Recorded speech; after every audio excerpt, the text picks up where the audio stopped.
Dear student, मैं Sunil. Welcome to your favourite channel Vinay classes विपाट city. Dear student, आज हम बात करने जा रहे हैं नाउन के बारे में। किसके बारे में बात करने जा रहे हैं? नाउन। और नाउन का मतलब क्या होता है? संज्ञा। तो माय डियर स्टूडेंट, मैं यहाँ पर कह सकता हूँ कि नाउन तक पहुँचने के लिए क्या है? रास्ता। नाउन तक पहुंचने के लिए एक क्या है? रास्ता है। और इस रास्ते से हमें सबसे पहले गुजरना होगा, तभी हम क्या कर सकते हैं? नाउन के बारे में एक बस बेसिक या हर एक चीज़ों के बारे में अच्छी तरीके से जान सकते हैं। जैसे माय डियर स्टूडेंट, क्या होता है कई बार मान लो हम गणित का कोई भी टॉपिक पढ़ रहे हैं। अब गणित का कोई भी टॉपिक पढ़ रहे हैं तो क्या करते हैं, कोई भी चैप्टर्स है उससे पहले हम क्या करते हैं, उसके बारे में बेसिक नॉलेज प्राप्त करते हैं, ताकि हमें क्या हो सके, वह चैप्टर है, वह अध्याय है, आसानी से समझ में आ सके। उसी प्रकार हम क्या सीखना चाहते हैं? नाउन। तो मैंने यहाँ पर एक रास्ता बनाया। यदि हम इस रास्ते से होकर निकलते हैं तो मैं गारंटी के साथ कहता हूँ, जब भी हम नाउन पढ़ेंगे आपको अच्छी तरीके से समझ में आ जाएगा। तो माय डियर स्टूडेंट, बिना समय गवाए शुरू करते हैं आज का वीडियो। तो देखिए, तो माय डियर स्टूडेंट, मैं सबसे पहले बात करूंगा नाउन से पहले की चीज़ें बेसिक के बारे में। तो यहाँ पर देखो, अब मैंने यहाँ पर लिखा है इंग्लिश। क्या लिखा है? इंग्लिश। अब माय डियर स्टूडेंट, यदि मैं आपसे पूछूं कि इंग्लिश सब्जेक्ट है या लैंग्वेज, यदि मैं आपसे पूछूं कि इंग्लिश सब्जेक्ट है या फिर लैंग्वेज, यही है। अब मैं यदि आपसे पूछूं इंग्लिश सब्जेक्ट है या लैंग्वेज, तो देखो, सबसे पहले देखो सब्जेक्ट। सब्जेक्ट का मतलब क्या होता है? विषय। और लैंग्वेज, जिसका मतलब क्या होता है? भाषा। अब लैंग्वेज किसे कहते हैं माय डियर स्टूडेंट? हम कह सकते हैं a medium through which we express our feelings, thoughts and ideas, उसे हम क्या कहते हैं? लैंग्वेज। यानी कहने का मतलब यह है, एक ऐसा माध्यम जिसके द्वारा हम हमारे विचारों, भावनाओं को, इमोशंस को प्रकट कर सके, जिससे सामने वाला भी क्या कर सके? समझ सके, समझा सके, लिख सके, पढ़ सके, उससे लैंग्वेज कहते हैं। जैसे मैं यहाँ पर कहना चाह रहा हूँ, हलक सकल तकल मकल चकल, को समझ में आया? नहीं। तो ये हमारी क्या लैंग्वेज है? नहीं है। लेकिन यदि मैं ऐसे कहूँ, मैं पानी पीता हूँ, तो ये वाक्य आपको समझ में आ रहा है। अब आप इस वाक्य को क्या कर सकते हैं? आसानी से लिख सकते हैं, सामने वाले को समझा सकते हैं, पढ़ सकते हैं, लिख सकते हैं। तो ये हमारी क्या है? लैंग्वेज है। जैसे मैं कह रहा हूँ, राम टीवी देख रहा है, यह वाक्य आपको समझ में आ रहा है। अब आप इस वाक्य को क्या कर सकते हैं? लिख सकते हैं, समझ सकते हैं, सामने वाले को भी समझा सकते हैं। और मैंने आपको कहा है, एक ऐसा माध्यम, एक ऐसा मीडियम जिसके द्वारा हम क्या कर सके? हमारे विचारों को एक्सप्रेस कर सके, हम हमारे विचारों को दूसरे के सामने प्रकट कर सके, लिख सके, समझ सके, उससे हम क्या कहते हैं? लैंग्वेज। तो माय डियर स्टूडेंट, उससे कहा जाता है लैंग्वेज। अब बात यह उठती है कि सर, इंग्लिश एक सब्जेक्ट है या लैंग्वेज? तो माय डियर स्टूडेंट देखो, सब्जेक्ट और लैंग्वेज के अंदर डिफरेंस क्या क्या है। तो देखो, मैं यहाँ पर आपको बता देता हूँ, सब्जेक्ट और लैंग्वेज के अंदर डिफरेंस क्या क्या है। सब्जेक्ट और लैंग्वेज के अंदर क्या क्या डिफरेंस है। तो देखो, अब यहाँ पर मैं लिख सकता हूँ कि भाई subject can write, subject can write, subject को हम लिख सकते हैं, या सब्जेक्ट कैन रीड, सब्जेक्ट को पढ़ा जा सकता है। और मैं कह सकता हूँ सब्जेक्ट कैन अंडरस्टैंड, सब्जेक्ट को हम समझ सकते हैं,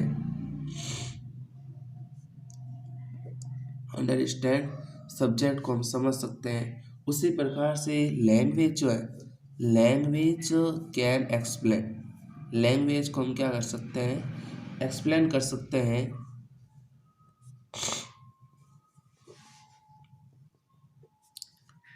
लैंग्वेज कैन राइट, लैंग्वेज को हम लिख सकते हैं। लैंग्वेज कैन राइट, लैंग्वेज को हम क्या कर सकते हैं? लिख सकते हैं। लैंग्वेज कैन रीड, लैंग्वेज को हम पढ़ सकते हैं। लेकिन इन दोनों के अंदर माय डियर स्टूडेंट, सबसे बड़ा डिफरेंस यह होता है कि subject can not be spoken. दोनों के अंदर डिफरेंस यह है, subject can not be spoken, subject can not be spoken but language can be spoken, but language can be spoken. यानी कहने का मतलब ये है माय डियर स्टूडेंट, सब्जेक्ट को कभी भी बोला नहीं जा सकता है, जबकि हम लैंग्वेज को क्या कर सकते हैं, बोल सकते हैं। सब्जेक्ट यानी कहने का मतलब कोई भी आपसे पूछे इंग्लिश सब्जेक्ट है या लैंग्वेज, तो इंग्लिश सब्जेक्ट ना होकर लैंग्वेज है। क्यों? क्योंकि subject can not be spoken but language can be spoken. Subject को कभी भी बोल नहीं सकते, जबकि लैंग्वेज को हम क्या कर सकते हैं, बोल सकते हैं। कैसे? जैसे एग्जाम्पल्स में एक लेता हूँ, जैसा आप सभी को पता है सब्जेक्ट के रूप में देखा जाए, जैसे सब्जेक्ट के रूप में देखा जाए तो मैथ्स, साइंस, ये सभी आपके क्या है, सब्जेक्ट है। अब इन्हें हम बोल थोड़ी सकते हैं। जैसे जैसे यहाँ पर मैं आपके सामने कह रहा हूँ कि भाई मुझे, जैसे यहाँ पर मैं, आपने कभी ऐसे सुना है कि 4/3 घूम जा, या वह 90 डिग्री के कोण पर आ रहा है, या फिर मेरा भाई पाई स्क्वायर की तरह दिख रहा है, वह मेरा काका बेटा भाई प्रायिकता के समान दिखता है। तो हम सब्जेक्ट को कभी बोल नहीं सकते। या फिर जैसे मान लो आपको बहुत ही ज़्यादा प्यास लगी है, तो आप या तो कहेंगे मुझे पानी चाहिए, तो पानी हमारा क्या हो गया, हिंदी लैंग्वेज। या फिर आप कहेंगे please bring to drink water, तो ड्रिंक वाटर, तो वाटर हमारा क्या हो गया, इंग्लिश लैंग्वेज। लेकिन आप कभी ऐसे थोड़ी कहेंगे कि भैया H2O लेकर आना। H2O का मतलब क्या है, 2 हाइड्रोजन और 1 ऑक्सीजन को ऐड किया जाता है तब जल का निर्माण आता है, और यह होता है साइंस के अंदर। किसके अंदर आता है, साइंस के अंदर। तो हम कभी ऐसे थोड़ी कहते हैं कि भाई जरा H2O लेकर आना, ओहो मेरा मुंह जल रहा है, जरा H2O लेकर आना। कभी ऐसे कहता है क्या, नहीं कहता है। तो माय डियर स्टूडेंट, कहने का मतलब यह है सब्जेक्ट को कभी भी बोल नहीं सकते हैं, जबकि लैंग्वेज को हम क्या कर सकते हैं, बोल सकते हैं। तो इसका मतलब ये है, हमने यह सीखा है कि इंग्लिश क्या है, एक सब्जेक्ट ना होकर क्या है, लैंग्वेज। तो मैंने आपको यह डिफरेंस बताया। अब माय डियर स्टूडेंट, हमेशा यह एक चीज़ ध्यान रखनी होती है कि हमारी जो लैंग्वेज है, हमारी जो लैंग्वेज है, किसी भी लैंग्वेज हो उसको सीखने के लिए हमें 4 स्किल्स की आवश्यकता होती है। किसी भी लैंग्वेज को सीखने के लिए हमें कितनी स्किल्स की आवश्यकता होती है, 4 स्किल्स की आवश्यकता होती है। कौन कौन से? सबसे पहले होता है लिसनिंग। सबसे पहले क्या होता है, लिसनिंग। फिर दूसरा स्पीकिंग, तीसरा रीडिंग, और चौथा हमारा क्या होता है, राइटिंग। चौथा हमारा क्या होता है, राइटिंग। कैसी भी लैंग्वेज हो उसको सीखने के लिए हमें 4 स्किल्स की आवश्यकता होती है, 4 चीज़ों की आवश्यकता होती है, लिसनिंग, स्पीकिंग, रीडिंग और राइटिंग। जैसे मान लो कोई छोटा बच्चा है, अब वो क्या कर रहा है, वह भी इन 4 चीज़ों का प्रयोग करता है। कैसे? जैसे मैंने कहा कि भाई वो आपके सामने बड़े आदमी है, आप उससे कहो राम राम, यही कहा। तो सबसे पहले उसने क्या किया, लिसनिंग। सबसे पहले उसने सुना, फिर स्पीकिंग बोला लाम लाम चा। फिर उसने क्या किया, रीडिंग, उसने पढ़ना सीखा। कैसे? कि यहाँ पर जैसे लिखा मैंने राम राम, फिर मैंने और लिखा है राम राम सा, फिर राम राम सा। फिर उसने राइटिंग, लिखना शुरू किया। कैसे? यानी इस प्रकार लिखना शुरू किया, राम राम। यानी कहने का मतलब है उसी प्रकार किसी भी लैंग्वेज हो उसको भी सीखने के लिए हमें इन 4 चीज़ों की आवश्यकता होती है। जैसे मान लो आपने हिंदी लैंग्वेज सीखी है, हिंदी लैंग्वेज सीखी, तो हिंदी लैंग्वेज सीखी है तो भी आपने इन चारों चीज़ों का प्रयोग किया। कैसे? जैसे मान लो आप छोटी क्लासों के अंदर स्कूल जाते थे, तब आपको पता है सबसे पहले आप लिसनिंग का प्रयोग करते, कोई भी चीज़ को सुनते। कैसे? जैसे यहाँ पर लिखा कि अ से अनार मीठा ताजा, तो इसका मतलब यह है आपने सबसे पहले उससे क्या किया, लिसनिंग, सुना। फिर आपने क्या, स्पीकिंग, उससे बोलना शुरू किया कि अच्छे अनार मीठा ताजा। फिर आपने क्या किया, रीडिंग, उससे पढ़ना सीखा कि ये क्या लिखा है, अ। फिर आपने राइटिंग यानी लिखना शुरू किया। कैसे? यह इस प्रकार से कि ये क्या है, देखो चल सही है कि हाँ बेटा सही है। तो यानी कहने का मतलब डियर स्टूडेंट यह है, हमने यह सीखा है कि भाई इंग्लिश एक क्या है, लैंग्वेज है, और किसी भी लैंग्वेज को सीखने के लिए कितने स्किल्स की आवश्यकता होती है? 4 स्किल्स की आवश्यकता होती है। एक लिसनिंग, स्पीकिंग, रीडिंग और राइटिंग। ठीक है, तो देखो, तो माय डियर स्टूडेंट, हमने अभी तक क्या सीखा? माय डियर स्टूडेंट, हमने अभी तक क्या सीखा है? हमने ये सीखा है हमने ये सीखा है कि इंग्लिश एक क्या है? लैंग्वेज। ये सीखा है, हमने ये सीखा है इंग्लिश एक क्या है? लैंग्वेज, ना कि सब्जेक्ट। क्यों? क्योंकि subject can not be spoken but language can be spoken. Subject को कभी बोल नहीं सकते, जबकि लैंग्वेज को क्या कर सकते हैं? बोल सकते हैं। फिर मैंने आपको बताया है किसी भी लैंग्वेज को सीखने के लिए कितनी स्किल्स की आवश्यकता होती है? 4 स्किल्स की। 4 स्किल्स की होती है। एक लिसनिंग, स्पीकिंग, रीडिंग और राइटिंग। अब बात की जाए लैंग्वेज में, तो लैंग्वेज के अंदर सबसे पहले जनरेट हुई साउंड। लैंग्वेज के अंदर सबसे पहले जनरेट क्या हुई? साउंड। और साउंड का मतलब क्या होता है? ध्वनि। अब माय डियर स्टूडेंट, मैं आपको यह चीज़ बता दूं कि sound is the smallest aural unit of language. किसी भी लैंग्वेज की सबसे छोटी ऑरल यूनिट, ऑरल यानी सबसे मौखिक इकाई किसे कहा जाता है? साउंड को। अब मौखिक इसलिए कहेंगे क्योंकि साउंड को कभी भी हम लिख नहीं सकते। जैसे मैं कह रहा हूँ, लिख सकते हैं क्या? नहीं लिख सकते हैं। लिख सकते हैं? नहीं लिख सकते हैं। यानी कहने का मतलब यह है, साउंड क्या है? मौखिक इकाई है, इससे हम कभी भी लिख नहीं सकते। अब माय डियर स्टूडेंट, यदि आपको पता हो, आपने हिस्ट्री के अंदर पढ़ा होगा कि मानव सबसे पहले क्या था? एक जंगली जानवर था। फिर धीरे धीरे उसकी क्या हुई? उत्पत्ति हुई। अब जब मानव की पूर्ण रूप से उत्पत्ति हुई, जब उसने पढ़ना लिखना सीख लिया, तब उसने सबसे पहले यह सोचा कि यार, आज हमने तो पढ़ना सीखना सीख लिया है, लेकिन हमारी जनरेशन को भी पता होना चाहिए कैसे पढ़ा जाए लिखा जाए। तो उसने क्या किया? जो भी अलग अलग साउंड थी उसका एक क्या दिया? रिटन फॉर्मेशन दिया। जो भी अलग अलग साउंड आई उसका रिटन फॉर्मेशन दिया, एक लिखित रूप दिया, जिसे क्या कहा गया? लेटर्स। क्या कहा गया? लेटर्स, जिसका मतलब क्या होता है? वर्ड। यानी हम कह सकते हैं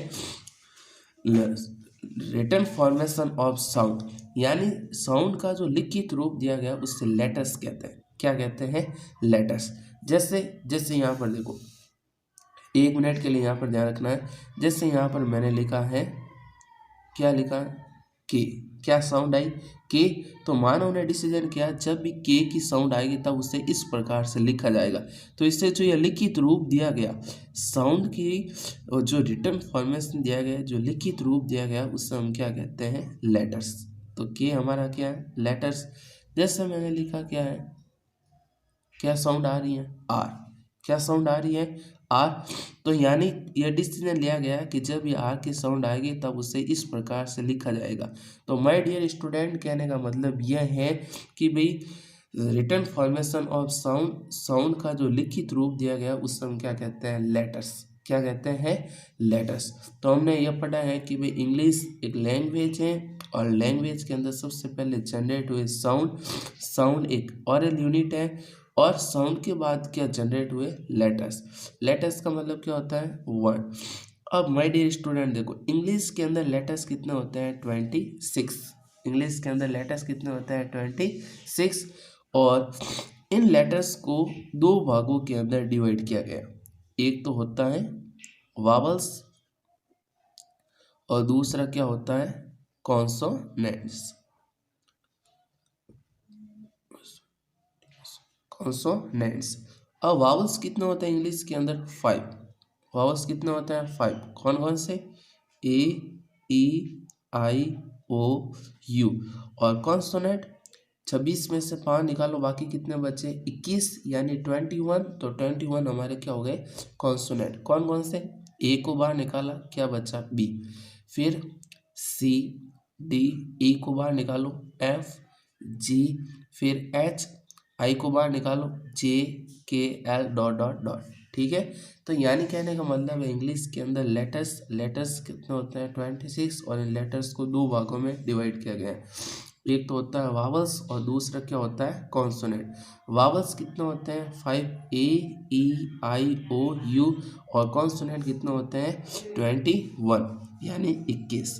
और कॉन्सोनेंट का मतलब क्या है, व्यंजन। क्या मतलब है, व्यंजन।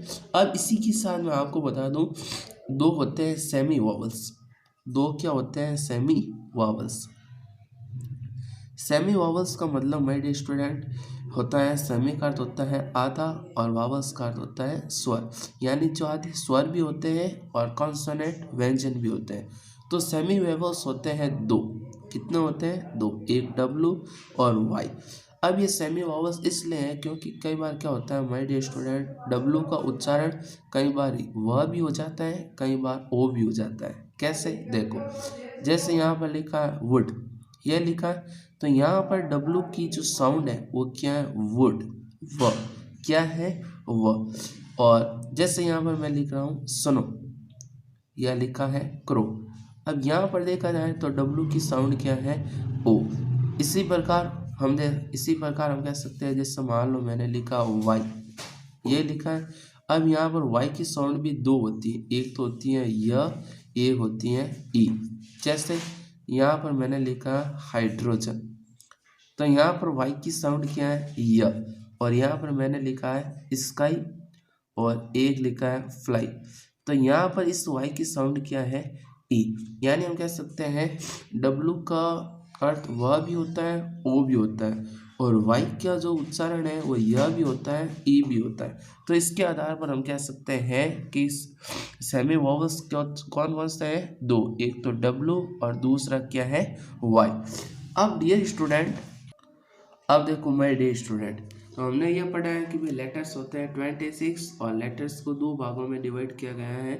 एक तो वॉवल्स जो होते हैं 5 और बाकी होते हैं कॉन्सोनेंट 21, और इसी के साथ होते हैं सेमी वॉवल्स डब्ल्यू और वाई।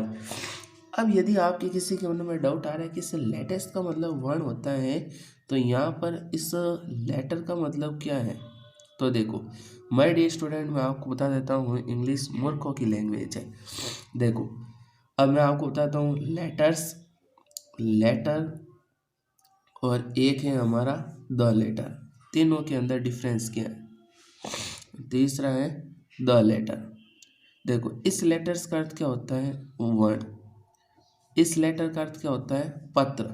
जिससे हमने पढ़ा होगा यदि आपने क्लासों के अंदर कि भाई लेटर दो प्रकार के होते हैं, इनफॉर्मल लेटर अनौपचारिक पत्र, और फॉर्मल लेटर यानी औपचारिक पत्र। तो उस लेटर का मतलब होता है पत्र। अब द लेटर का मतलब क्या होता है, द लेटर का मतलब होता है दो में से बाद वाला। दो में से बाद वाले के लिए हम किसका प्रयोग करते हैं, द लेटर का। किसका प्रयोग करते हैं, द लेटर। कैसे, जैसे देखो, मैं यहाँ पर एक एग्जाम्पल लिख रहा हूँ, out of Ram, out of Ram and Shyam, Shyam the latter is a teacher, is a teacher, ये लिखा है मैंने। चलो, अब यहाँ पर मैंने लिखा है द लेटर का मतलब क्या होता है, दो में से बाद वाला। कि out of Ram and Shyam the latter is a teacher, कि राम और श्याम में से द लेटर बाद वाला, बाद वाला कौन है, Shyam, Shyam is a teacher. यानी कहने का मतलब ये है, दो में से बाद वाले के लिए किसका प्रयोग होता है, द लेटर का।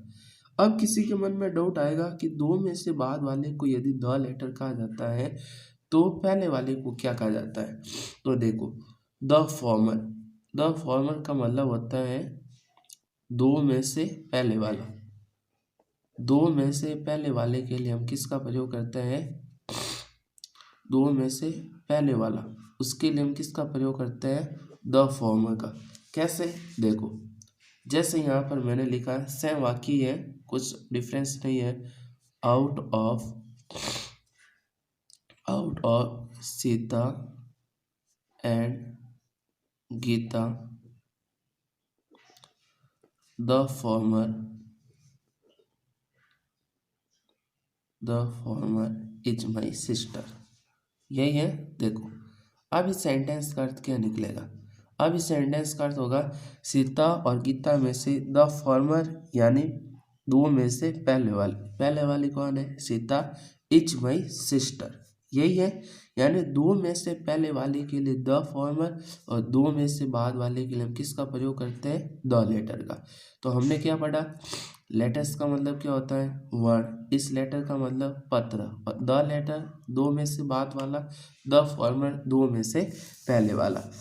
तो माय डियर स्टूडेंट, तो आज की इस सेशन के अंदर हमने पढ़ा कि इंग्लिश एक लैंग्वेज है। किसी भी लैंग्वेज को सीखने के लिए चार चीज़ों की आवश्यकता होती है। फिर लैंग्वेज के अंदर सबसे पहले जनरेट हुई साउंड, और साउंड के अंदर बाद सबसे पहले जनरेट हुए लेटर्स। लेटर होता है 26, जिसमें 5 होते हैं वावल्स, बाकी सभी होते हैं कॉन्सोनेंट, और सेमी वावल्स होता है W और Y। अब माय डियर स्टूडेंट, यदि हम बात करें साउंड के बारे में, किसके बारे में बात करें, साउंड के बारे में, तो देखो यदि हम साउंड के बारे में बात करें तो मैं यहाँ पर कुछ वर्ड लिखने जा रहा हूँ। क्या लिखने जा रहा हूँ, कुछ वर्ड। क्या क्या, देखो कुछ एग्जांपल्स मैं लिखने जा रहा हूँ। कुछ मैं एग्जांपल्स आपके सामने लिखने जा रहा हूँ। देखो मैं जैसे लिख रहा हूँ, हिट, सर्कल, राइट,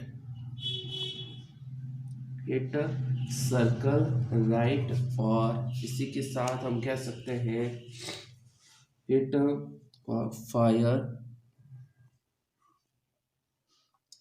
या लाइक, जो भी है। ठीक है, मैंने यहाँ पर ये वर्ड लिखे। अब यहाँ पर माय डियर स्टूडेंट देखा जाए तो मैं यहाँ पर सभी के निकाल रहा हूँ आई की साउंड। किसकी साउंड निकाल रहा हूँ, आई की। किसकी साउंड निकाल रहे हैं, आई की। तो यहाँ पर यदि आई की साउंड निकाली जाए, आई की साउंड निकाली जाए तो यहाँ हिट, यहाँ आई की साउंड क्या आ रही है, ई। सर्कल, क्या साउंड आ रही है, आई की, अ। राइट, यहाँ पर साउंड क्या आ रही है, आ। फायर, आ की साउंड। लाइक, आ, ई की साउंड। यानी कहने का मतलब है लेटर्स एक है लेकिन साउंड बहुत सारी है। तो कहने का मतलब ये है माय डियर स्टूडेंट, इंग्लिश के अंदर जो साउंड होती हैं वो कितनी होती हैं, 44 साउंड। साउंड कितनी होती है, 44 साउंड। अब इसके अंदर ये है 20 होती हैं वावल साउंड। 20 क्या होती हैं, वावल साउंड। और इसी के साथ 22 होती है कॉन्सोनेंट साउंड। 22 होती है कॉन्सोनेंट साउंड्स। अब देखो, अब माय डियर स्टूडेंट देखा जाए तो आप सभी को पता है, आप सभी को अच्छी तरीके से पता है, ये जैसे मान लो मानव है, कोई है मानव, ये कोई भी मानव है, और यहाँ पर ये इसका क्या है, कंठ, जिसे इंग्लिश में कहा जाता है वोकल कॉर्ड। अब जो वोकल कॉर्ड से बोले जाने वाली जो भी साउंड है, ऐसी साउंड जो वोकल कॉर्ड से बोली जाती है उसे वावल साउंड कहते हैं, और ऐसी साउंड जो वोकल कॉर्ड से नहीं बोली जाती है उससे कहते हैं कॉन्सोनेंट साउंड। क्या कहते हैं, कॉन्सोनेंट साउंड। तो साउंड कितनी होती है, 44। 20 होती है वावल साउंड। ऐसी साउंड जो वोकल कॉर्ड से नहीं बोली जाती हैं वो वावल साउंड, और नहीं बोली जाती हैं वो वावल साउंड, और जो वोकल कॉर्ड से नहीं बोली जाती हैं उसे कॉन्सोनेंट साउंड कहते हैं। तो 20 और 22 को ऐड किया जाए तो कितने बनते हैं, 44। ये सभी तो आप सभी ने पढ़ रखा है, लेकिन इसके आगे देखो, यह सभी तो आप सभी को पता है। अब यहाँ पर यदि हम बात करें साउंड की, तो साउंड के भी और 3 प्रकार हैं। साउंड के भी और कितने प्रकार हैं, 3 प्रकार हैं। एक होता है शॉर्ट साउंड, दूसरा होता है लॉन्ग साउंड, और तीसरा होता है लेजी साउंड। अब शॉर्ट साउंड किसे कहते हैं, कि ऐसी साउंड जिससे बोलने में बहुत ही कम समय लगता है उसे हम क्या कहते हैं, शॉर्ट साउंड। क्या कहते हैं, शॉर्ट साउंड। जैसे जैसे यहाँ पर लिखा कट, बोलने में कम समय लगा तो यह शॉर्ट साउंड है। जैसे लिखा हिट, बोलने में कम समय लगा। This, fan. तो यानी ऐसे साउंड जिससे बोलने में कम समय लगता है उसे शॉर्ट साउंड कहते हैं। लॉन्ग साउंड, ऐसे साउंड जिससे बोलने में ज़्यादा समय लगता है उसे लॉन्ग साउंड कहते हैं। जैसे यहाँ पर लिखा है बीच, क्या लिखा है, बीच। अब इसे थोड़ा सा लंबा खींचना, बीच, तो बोलने में ज़्यादा समय लगा कि नहीं लगा। Beautiful, beautiful, intelligent, intelligent. तो इन साउंड को बोलने में ज़्यादा समय लगा कि नहीं लगा? तो यानी ऐसे साउंड जिससे बोलने में ज़्यादा समय लगता है उसे लॉन्ग साउंड कहते हैं। अब बात करते हैं लेजी साउंड। लेजी साउंड ऐसे साउंड जिससे बोलने में थोड़ा आलस्यपन हो उसे लेजी साउंड कहते हैं। जैसे मैंने लिखा हु, चलो आज का सेशन कंप्लीट हुआ, तो इससे बोलने में थोड़ा आलस्यपन है। टुडे, मैंने क्या बोला है? टुडे। तो यानी कहने का मतलब इनमें थोड़ा सा क्या है? आलस्यपन है। तो साउंड के कितने प्रकार है? 3, शॉर्ट, लॉन्ग और लेजी। तो माय डियर स्टूडेंट, आज के वीडियो के अंदर हमने ये चीज़ें सीखी हैं कि इंग्लिश एक सब्जेक्ट ना होकर लैंग्वेज है। किसी भी लैंग्वेज को सीखने के लिए 4 चीज़ों की आवश्यकता होती है: लिसनिंग, स्पीकिंग, रीडिंग और राइटिंग। फिर लैंग्वेज के अंदर जनरेट हुई साउंड, और sound is the smallest aural unit of language. किसी भी भाषा की सबसे छोटी और मौखिक इकाई होती है साउंड। और हमने यह भी पढ़ा साउंड होती है 44, जिसके अंदर 20 होती हैं वावल साउंड। 20 क्या होती हैं? Vowel sound. और फिर 22 होती हैं कॉन्सोनेंट साउंड। फिर हमने यह भी पढ़ा है कि भाई साउंड के कितने प्रकार होते हैं? 3 प्रकार। एक होता है शॉर्ट साउंड, दूसरा होता है लॉन्ग साउंड, और तीसरा क्या होता है? Lazy sound. फिर हमने यह पढ़ा है कि साउंड के बाद क्या जनरेट हुए? लेटर्स, जिसका मतलब होता है वर्ड, और इंग्लिश के अंदर लेटर्स होता है 26। अब इन लेटर्स को 2 भागों में डिवाइड किया गया, एक वावल्स, दूसरा है कॉन्सोनेंट। वावल्स होते हैं 5 और कॉन्सोनेंट होते हैं 21। और इसी के साथ होता है सेमी वावल्स, जो होता है W और Y। लेटर्स का मतलब होता है वर्ण, इस लेटर का मतलब पत्र। द लेटर का अर्थ होता है 2 में से बाद वाला, और द फॉर्मर का अर्थ होता है 2 में से पहले वाला।